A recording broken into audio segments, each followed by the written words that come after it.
July 25 deadline తో SIR ప్రక్రియను 100% పూర్తి చేయాలని Nizamabad rural MLA doctor Bhupathi Reddy సూచించారు. బూత్ లెవెల్ ఏజెంట్లు అధికారులతో సమన్వయం చేసుకుని ప్రతి అర్హత ఓటరుకు ఎన్యూమరేషన్ పూర్తి చేసి ప్రత్యేక ఓటర్ జాబితా సవరణ ఎస్ఐఆర్ ప్రక్రియను ఈ నెల 25వ తేదీ డెడ్ లైన్ గా పెట్టుకుని 100% పూర్తి చేసేలా పార్టీ శ్రేణులు వేగవంతం కావాలని Nizamabad rural MLA doctor Bhupathi Reddy సూచించారు. శనివారం ఎమ్మెల్యే క్యాంపు కార్యాలయంలో విలీన గ్రామాల 6వ డివిజన్ పరిధిలోని 29 బూత్ల బిఎల్ఏలు డివిజన్ అధ్యక్షులు సమన్వయకర్తలతో నిర్వహించిన సమీక్ష సమావేశంలో ఎమ్మెల్యే మాట్లాడారు. ప్రస్తుతం నమోదైన 60% పురోగతితో సంతృప్తి చెందకుండా మరింత వేగవంతంగా పనిచేసి ప్రతి అర్హత ఓటరుకు ఎన్యూమరేషన్ పూర్తి చేయాలని ఆదేశించారు. డబుల్ ఓట్లు మరణించిన వారి పేర్లు ఓటర్ జాబితాలు కొనసాగుతున్నాయనే అంశాలపై ప్రత్యేక అప్రమత్తత అవసరమని ఎమ్మెల్యే సూచించారు. ప్రతి బిఎల్ఏ క్షేత్రస్థాయిలో అధికారులతో సమన్వయం చేసుకుని అర్హులందరికీ ఎన్యూమరేషన్ పూర్తి చేయడంతో పాటు అనర్హ నమోదులను గుర్తించి సరిచేసే చర్యలు చేపట్టాలని కోరారు. చివరి తేదీ వరకు వేచి ఉండకుండా ముందుగానే లక్ష్యాన్ని పూర్తి చేసుకోవాలని ప్రతి గ్రామం ప్రతి డివిజన్లో ఎస్ఐఆర్ ప్రక్రియను 100% పూర్తి చేయడం ద్వారా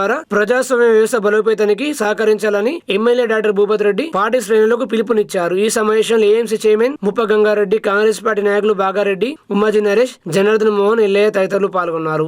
ప్రాబ్లం ఏంటంటే బిఎల్ఓస్ అందరు పోయి ఇంటికాడ ఫార్మ్స్ ఇచ్చి వస్తున్నారు. కానీ మళ్ళీ వాళ్ళు మనకు రిటర్న్ ఇచ్చి డిజిటలైజ్ అయినటువంటి పర్సంటేజ్ ఇది మనం మరి 100% చేయాలా. అయితే దీంట్లో కొన్ని ఉన్నాయి. ఇప్పుడు నేను ఇంతకుముందు మొన్న ముదక్పల్లి పోయినా, మోపాల్ పోయినా, తర్వాత ఇక్కడ దూసుగాం పోయినా, ఒక 7-8 సెంటర్లు మనము పరిశీలించినప్పుడు దాంట్లో ఒక 3 సమస్యలు ముఖ్యంగా వస్తున్నాయి. ఒకటి ఏంటంటే యాబ్సెంటీస్. అంటే మన రూరల్ ఏరియా ఎక్కువ లేదు కానీ ఇప్పుడు మన అర్బన్ ఏరియాలో కూపన్పల్లి ఉంది అనుకో, గంగాస్థాన్ పోతే అక్కడ ఇల్లు కాలం ఉంటుంది, ఎవరు ఉన్నారో తెలుస్తలేదు. లేకుంటే ఇంటి ఓనర్ ఎన్నో ఉన్నాడు, వాడు కిరాయి వాడు ఉన్నాడు.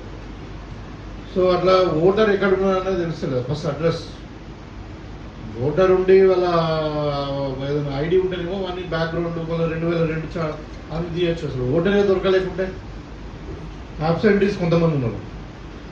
ఇంకొకటి ఏంటంటే డబుల్ ఓటింగ్, 2 బూత్రాలు ఉన్నారు, లేకుంటే ఒకటి హైదరాబాద్ ఉన్నది, ఒకటి నిజామాబాద్ ఉంది. ఇట్లా రకరకాల డబుల్ ఓటింగ్ వాళ్ళు ఉన్నారు. మూడవది ఏంటంటే షిఫ్టింగ్.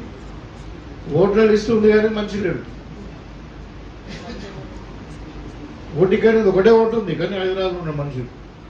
సో ఈ విధంగా ఈ 2-3 సమస్యలు, ఒక డెత్ అయితే కంపల్సరీ ఎట్లా పోతుంది.